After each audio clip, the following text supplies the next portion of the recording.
Baba Shero manya inengoma mukanonoka zvingazooma. Baba Shero ndaita sei asi vapei moyo ndasvika Baba Shero kanda inhano kugarika kunenge kwenda kuruma munhu aigere zveshuwa kuruma akaitakura kuita moyo wemandora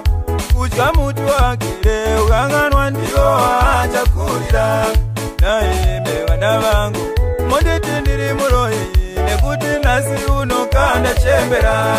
dai ndanga ndiri muroyi ndingadai ndakatadza kukurera kusvikira nhasi unomakura nondirwadza vana aiwa munondibaya moyo aiwa munondirwadza vana aiwa munondibaya moyo vana vana musazokepa vana vana musazokepa vana musazokepa aiwa munondibaya aiwa munondibaya aiwa munondibaya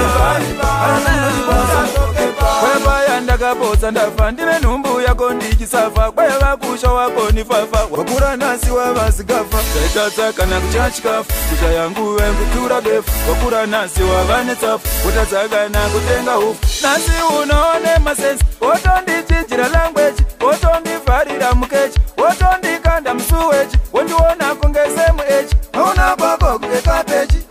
iwe mwana wanguka mwana wanguka mwana wanguka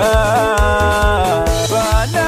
vana musazokepa vana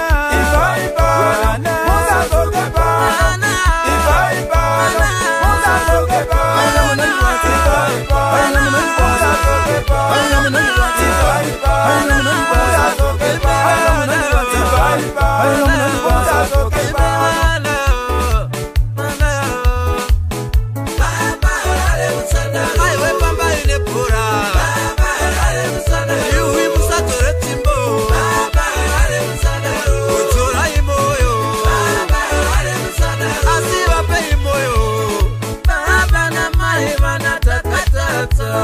matariro yenyanenge madimikira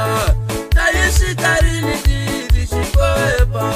taitotitarini kuzozishandira tunaomba sana kwa Mungu Baba, tunaomba Baba mtusaidie. Rafiki wangu analeta mambo, bibi wangu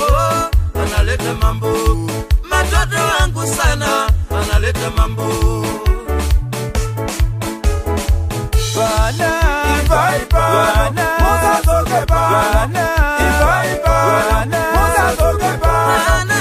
vana musazokepa vana musazokepa vana musazokepa vana musazokepa vana musazokepa vana musazokepa